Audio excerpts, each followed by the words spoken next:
नमस्कार. Savita smart cooking recipe मराठीमध्ये तुम्हा सर्वांचं खूप खूप स्वागत आहे. तर मुलांना छोट्या ब्रेकमध्ये किंवा आपल्याला चहाच्या टाईममध्ये काहीतरी स्नॅक्स खावंसं वाटते आणि जर तो हेल्दी असेल आणि घरी बनवलं असेल तर मजा आणखीनच येते. तर आजची रेसिपी पण आपली तशीच आहे. गव्हाच्या पिठापासून बनवलेली खूप खूप लेयर्स असणारी खुशखुशीत खमंग असे आपण स्नॅक्स तयार करणार आहोत आणि चटपटे राहणार आहेत. आणि हे तुम्ही कधीही खाऊ शकता आणि जवळपास 1 महिना स्टोअर केले तरी चालतात. यांना काहीही होत नाही आणि टेस्ट जसंच्या तसंच असतो.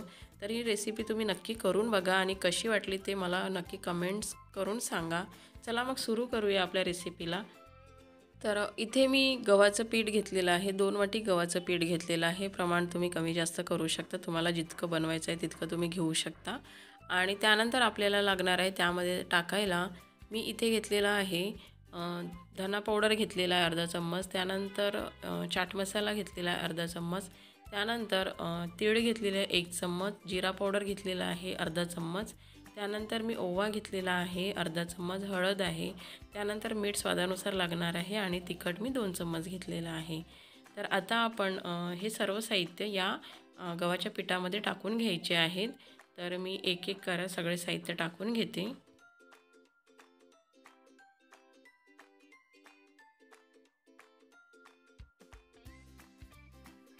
तर आता हे सर्व साहित्य आपण छान मिक्स करून घेऊया आणि मिक्स झाले की यामध्ये आपण आता थंड 2 चमच तेल टाकून घ्यायचं आहे. गरम नाही टाकायचं आहे, थंड घ्यायचं आहे.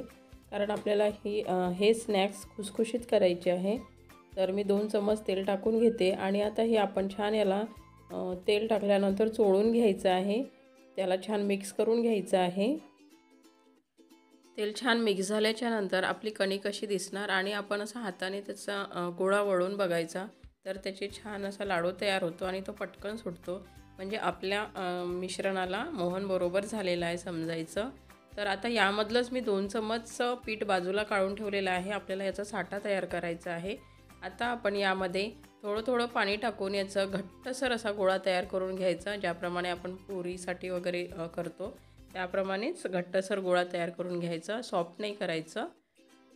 तर इथे आता आपला गोळा कणकेचा तयार आहे. आता आपण याला थोडंसं वरून तेल लावून घ्यायचं आणि 5 मिनटं रेस्ट व्हायला ठेवून द्यायचं आहे.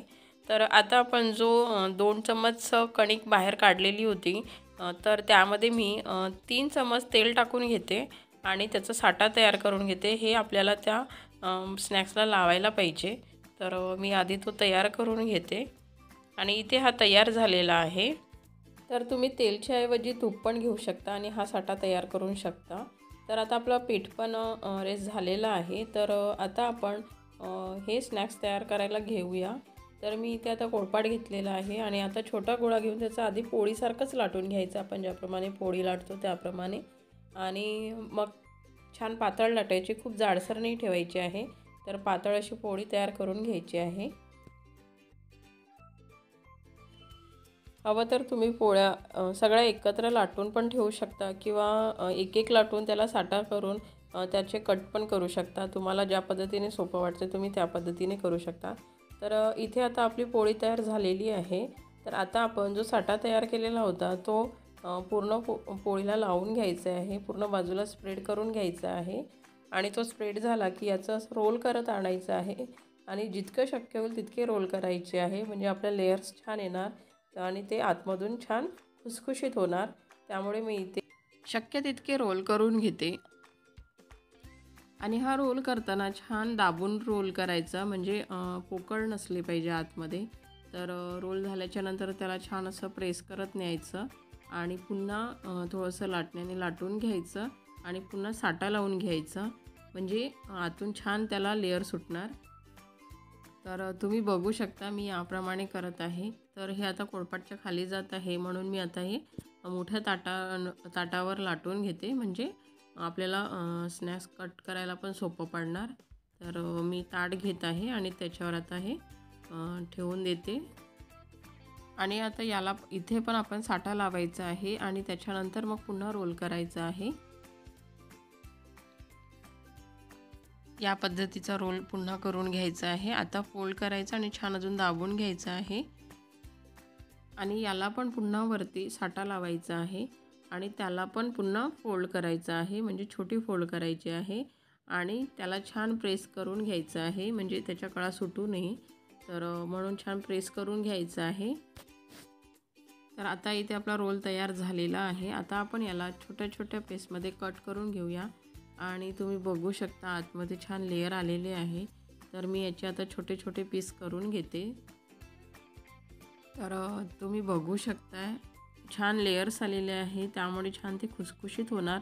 तर मी या पद्धतीनेच आता सर्व स्नॅक्स काढून म्हणजे कट करून घेते, पोळी लाटून घेते, त्याला साटा लावून घेते आणि मग छोटे छोटे त्याचे पीस करून घेते, संपूर्ण तयार करून घेते. तर इथे सर्व स्नॅक्स तळण्यासाठी तयार झालेले आहे. तर मी सर्व करून घेतलेले आहे. तर आता आपण तळून घेऊया. तर हे होत असतानाच मी एका बाजूला तेल कढईमध्ये गरम व्हायला ठेवलेलं होतं आणि आता तेल जवळपास गरम झालेलंच आहे. तर आता आपण हे टाकून घेऊया आणि याला छान ब्राऊन होईस तोपर्यंत तळून घ्यायचं आहे. आणि तळत असताना गॅसची फ्लेम ही मीडियम ठेवायची आहे, खूप स्लो नाही आणि खूप फास्ट पण नाही ठेवायची आहे, कारण आतपासून याला छान खुसखुशीत करायचं असल्यामुळे मीडियम फ्लेमवरच याला तळून घ्यायचं आहे.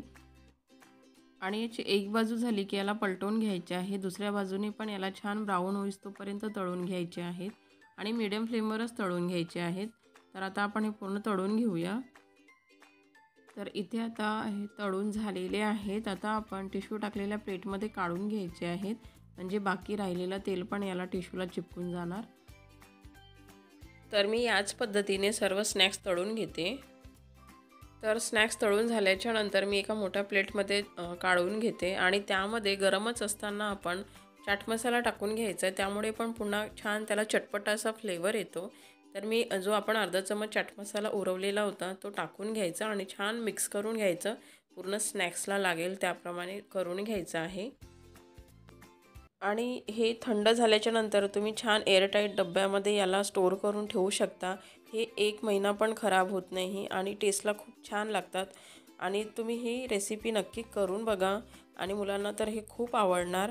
तर अशा छान छान रेसिपीज बघण्यासाठी माझ्या चॅनलला अजूनपर्यंत जर सबस्क्राईब केलेलं नसेल तर प्लीज सबस्क्राईब करा, बेल आयकॉन प्रेस करा, म्हणजे मी रेसिपी अपलोड केली की तुम्हाला नोटिफिकेशन येऊन जाणार. आणि माझ्या बाकी व्हिडिओजला लाईक, शेअर, कमेंट्स करा आणि माझी रेसिपी कशी वाटली ते मला कमेंट्स करून सांगा आणि व्हिडिओ बघत राहा. Thank you for watching.